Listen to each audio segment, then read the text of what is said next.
नमस्कार फ्रेंड्स, मेरा नाम है सीए अमनप्रीत सिंह। तो जैसा कि आपने मेरी पिछली वीडियो जो कि बैलेंस शीट एनालिसिस के ऊपर थी, जिसमें मैंने बताया था कि बैंक में अगर आपको फाइनेंस करना है तो बैलेंस शीट में क्या क्या चीज़ें देखनी चाहिए, जिसको कि आपने बहुत ज़्यादा प्यार दिया और मैं देख रहा हूँ 10,000 से ज़्यादा व्यूज़ हैं उसके ऊपर और बहुत ही ज़्यादा लोगों के कमेंट आ रहे हैं और लाइक्स आ रहे हैं कि भाई आगे और वीडियो बनाइए। और बहुत सारे लोगों के कमेंट जो हैं उसका मैंने जवाब भी दिया है।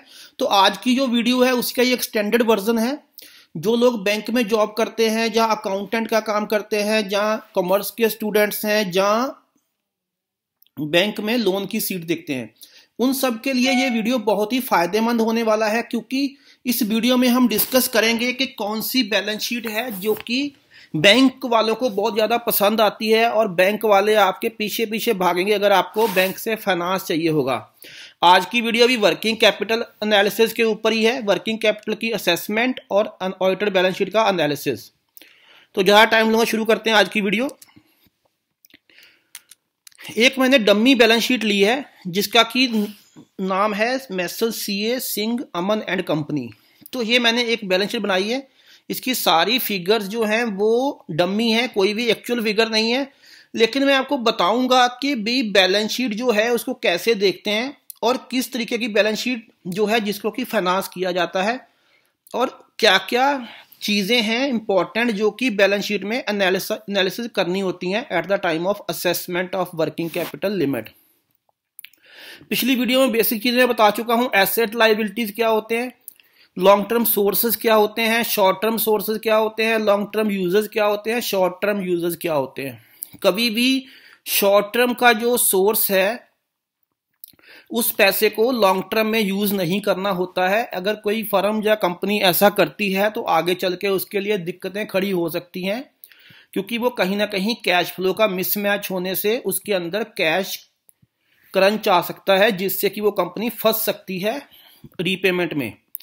तो ये जो कंपनी है इसके अंदर आप देखोगे 13.5 लाख रुपए की कैपिटल है, ठीक है। 3 लाख रुपए के अनसिक्योर्ड लोन फ्रेंड से ले रखे हैं, 7 लाख का बैंक से टर्म लोन ले रखा है, लेकिन वर्किंग कैपिटल कोई नहीं है इस फर्म के अंदर। 13 लाख रुपए फिक्स्ड एसेट में लगे हुए हैं और 18.5 लाख रुपए शॉर्ट टर्म यूज हैं, मींस वर्किंग कैपिटल में लगे हुए हैं, जिसके अंदर स्टॉक है, डेटर है, कैश है और लोन्स एंड एडवांसेस दे रखे हैं, ठीक है। अब मैं ये बताना चाह रहा हूं कि इस तरह की जो बैलेंस शीट है वो बैंक वाले ढूंढते हैं कि अगर इस तरीके की कोई बैलेंस शीट मिलती है जिसके अंदर, अब इसके अंदर अगर मुझे NWC निकालना हो, नेट वर्किंग कैपिटल, तो वो क्या रहेगा? वो रहेगा मेरा करंट एसेट माइनस मेरी करंट लायबिलिटी, ठीक है।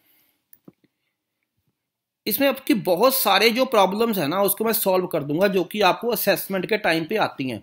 तो यहां पे जो मेरी NWC है वो 10.5 लाख रुपए आ रही है। अब मैं आपको एक रियल टाइम असेसमेंट करूंगा बैलेंस शीट का, जिसमें कि हम ये देखेंगे कि हमें जब फाइनेंस करना है क्या हम इसको फाइनेंस करें नहीं करें, अगर करें तो कितना फाइनेंस हम इसको कर सकते हैं और किस तरीके से हम अगर उसकी जो रिक्वायरमेंट है उसको पूरा कर सकते हैं जो भी हमसे पार्टी चाह रही है, ठीक है। अगर मैं एक बैंकर हूं तो मैं सबसे पहले ये देखूंगा कि इसकी पिछले 3 साल की सेल कितनी है और सेल जो है उसका ट्रेंड क्या है, ठीक है। तो यहां पे हमने ये देखा है इस फर्म की 2022 में जो सेल है वो 60 लाख की थी। 2022 में 60 लाख की सेल थी जो कि 23 में बढ़ के 76 लाख हो गई, मतलब अप्रोक्सीमेट 27% की ग्रोथ है इसकी सेल में। 24 में ये सेल बढ़ के 97 लाख हो गई, 97 लाख, मींस अप्रोक्सीमेट 28% की फिर ग्रोथ दी है। और 2025 में जो फर्म है ये प्रोजेक्ट कर रही है कि मेरी जो सेल होगी वो 1,25,00,000 होगी। तो बैंक में जब भी आप इसकी असेसमेंट करते हो वर्किंग कैपिटल की, तो आपको एक चीज ध्यान में रखनी होगी कि जो भी आप वर्किंग कैपिटल की असेसमेंट करोगे वो आप प्रोजेक्टेड सेल पे करोगे, ना कि एक्चुअल सेल पे करोगे, क्योंकि वर्किंग कैपिटल जो है वो हमेशा अगले साल के लिए दी जाती है। अगले साल के लिए जो भी उसकी प्रोजेक्टेड सेल होगी उसके ऊपर करोगे। लेकिन मान लीजिए अगर कोई फर्म आपके पास आती है या पार्टी आती है, वो कहती है कि मेरी सेल तो मेरी यही है, 60 लाख है, 76 लाख है और 97 लाख है, लेकिन 2025 में जो मेरी सेल है वो हो जाएगी 2 करोड़। ठीक है, तो इसका मतलब हो गया कि 106% की ग्रोथ होगी सेल के अंदर। तो क्या आप इस सेल को एक्सेप्ट करोगे? क्योंकि बैंक के अंदर आपको अपनी असेसमेंट में लिखना होता है कि आपने कितनी सेल एक्सेप्ट करी है। तो अगर इसका पीछे का ट्रेंड देखें तो ये लगभग 27-28% की ग्रोथ से बढ़ रही है। ठीक है, तो क्या ऐसा क्या हो जाएगा अगले साल में कि ये 106% ग्रो हो जाएगी?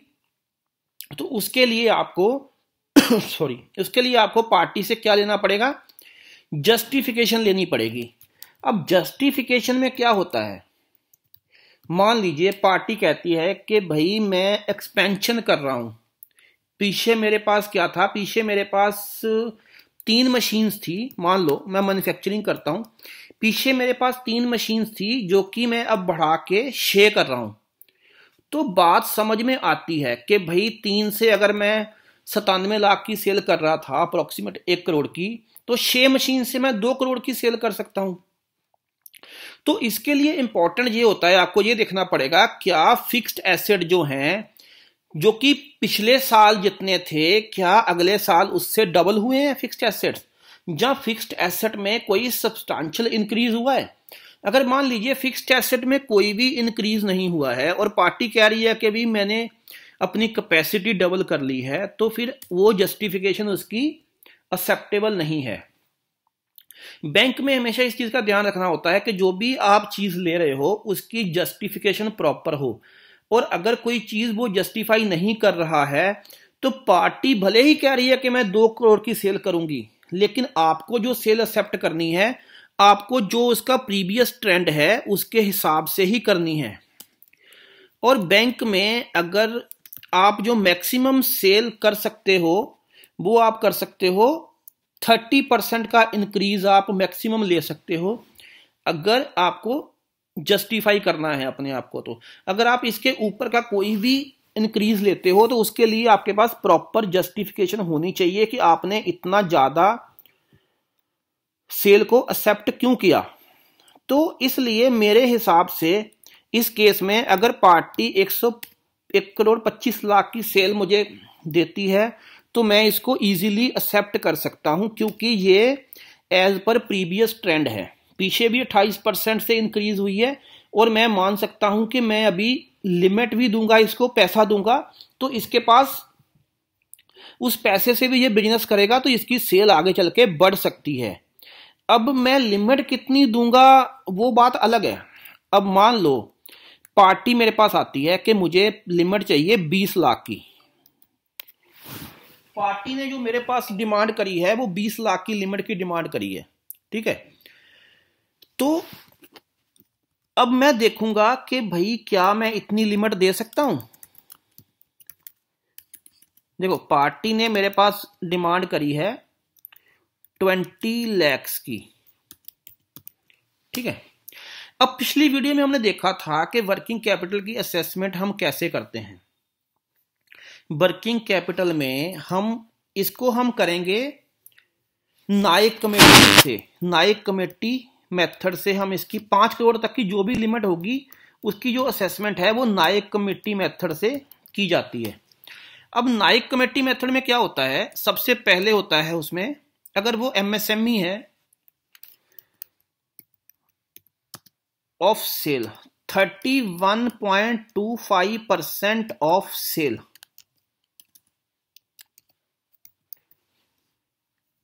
ठीक है, ये हो जाती है इसकी एक्चुअल रिक्वायरमेंट, जो भी सेल हमने एक्सेप्ट करी है, जो भी सेल हमने एक्सेप्ट करी है उसका 31.25% जो है, इतनी उसकी वर्किंग कैपिटल रिक्वायरमेंट है। ठीक है, नंबर 2 पे आता है मार्जिन। अब मार्जिन जो होता है, कितना मार्जिन हो सकता है, मार्जिन हो सकता है 6.25% ऑफ सेल। ठीक है, अब जो भी उसने सेल एक्सेप्ट करी है उसका 6.25%। ठीक है, तो उसकी एक्चुअल में वर्किंग कैपिटल रिक्वायरमेंट कितनी है?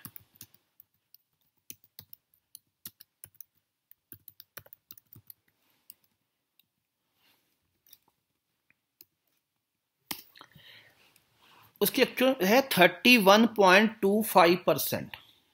ठीक है,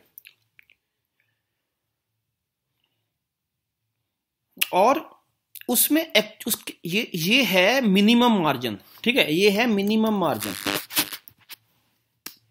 लेकिन एक्चुअल में उसके पास कितना मार्जिन है?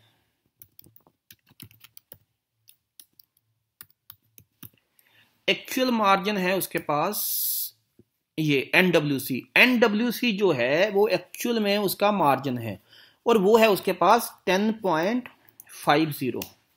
ठीक है, अब जा तो हम उसको ये दे सकते हैं अगर एनडब्ल्यूसी कम है, नहीं तो हम उसको फंडिंग कर सकते हैं मैक्सिमम इतनी। इन 1 और 2 में से विच एवर इज लेस।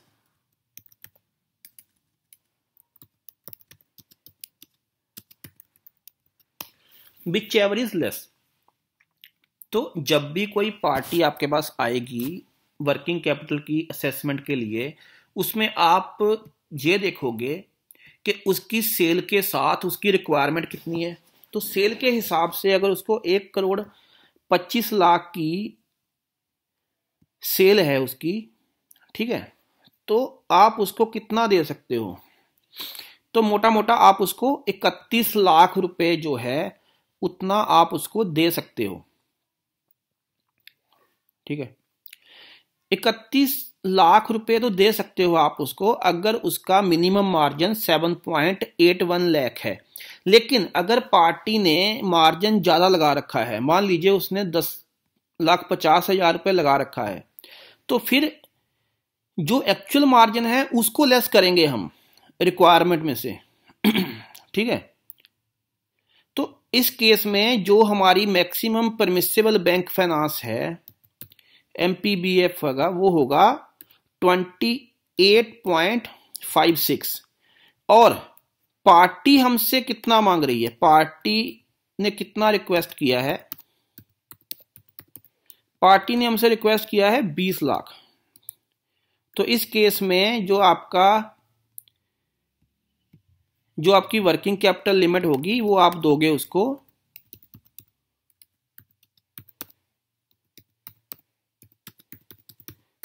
दोगे 20 लाख। लेकिन एक चीज मैं आपको और बताता हूं, ये आपको कोई भी नहीं बताएगा, कोई किसी भी किताब में ये बात नहीं लिखी हुई है। एक चीज में ना हमेशा बैंकर्स कंफ्यूज रहते हैं, वो होता है मार्जिन। जो मार्जिन है वो आपको प्रोजेक्टेड लेना है कि एक्चुअल लेना है? तो मार्जिन जो है ना वो हमेशा एक्चुअल लेना है, कभी भी हमें प्रोजेक्टेड मार्जिन के ऊपर नहीं लेना है, क्योंकि मार्जिन जो होता है ना वो हमेशा एक्चुअल होता है। तो ये बात आपको किसी भी किताब में नहीं मिलेगी, लेकिन हमेशा ध्यान रखना है वर्किंग कैपिटल की असेसमेंट करते वक्त हमें एक्चुअल मार्जिन पे ही असेसमेंट करनी है। एक तो ये बात हो गई। अब मान लीजिए जो पार्टी है वो बहुत बढ़िया है, और पार्टी कहती है कि जी मुझे तो आप 30 लाख रुपए दोगे, मैं तब ही आपसे फाइनेंस करवाऊंगी, अदरवाइज मुझे आपसे फंडिंग नहीं लेनी है। मुझे कोई दूसरा प्राइवेट बैंक है जो कि मुझे 30 लाख रुपए की लिमिट ऑफर कर रहा है, लेकिन आपके हिसाब से वो 28.56 ही बन रहा है। तो इस केस में क्या ऐसा कोई तरीका है कि आपका तरीका भी गलत ना हो और आप उसको 30 लाख रुपए की फंडिंग कर दो? तो जी हाँ, बिल्कुल है। इस केस में आपको मैं एक तरीका बताऊंगा जिससे कि आप उसकी जो रिक्वायरमेंट है उसको पूरा कर सकते हो। वो कैसे कर सकते हो, ये आपको बहुत बड़े बड़े जो माहिर हैं ना इसके, वो भी नहीं बता पाएंगे। वो कहेंगे कि नहीं आप इसको नहीं फंडिंग कर सकते हो, क्योंकि उसकी सेल के हिसाब से आप उसको मैक्सिमम इतना ही दे सकते हो।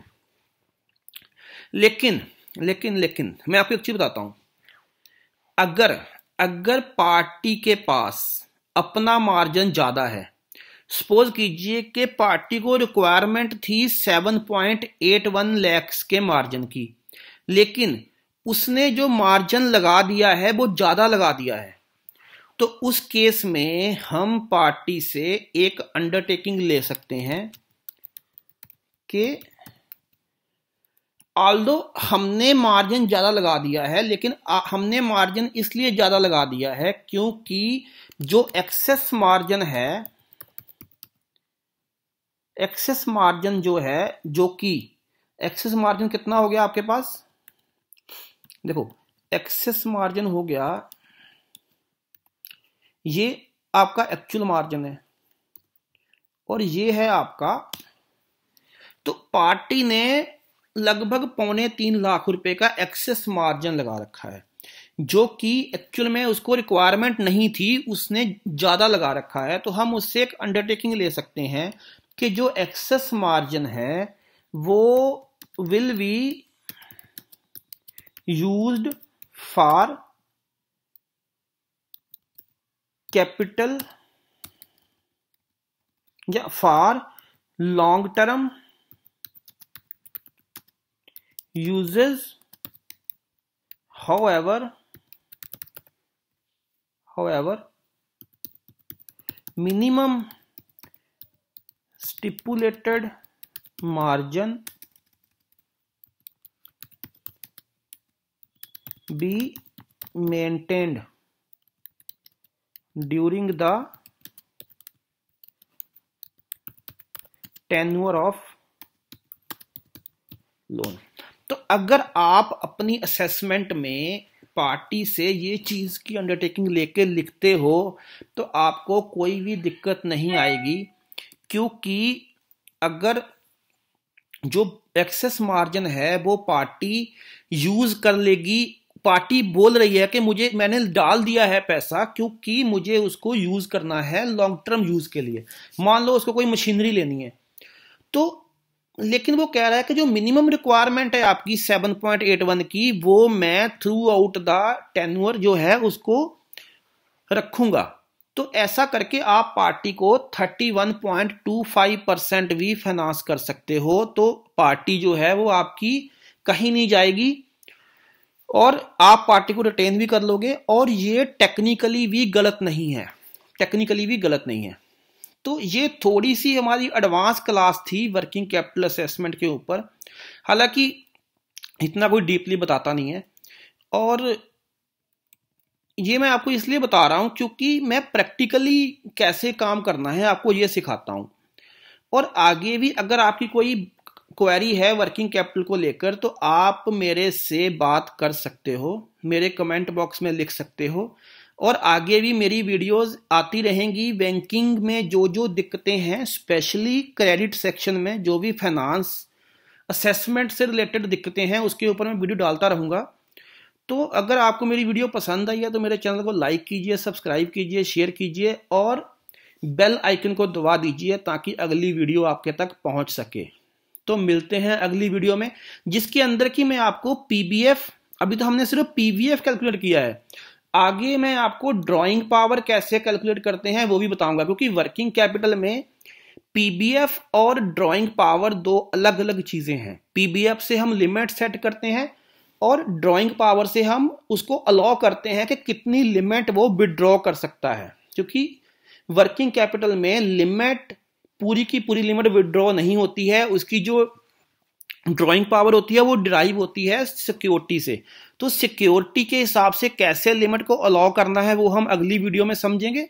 तो ये वीडियो बहुत लंबा हो गया है तो आपके लिए भी ज़्यादा वो हो जाता है इतना ज़्यादा सुनना। तो मिलते हैं अगली वीडियो में, तब तक के लिए नमस्कार।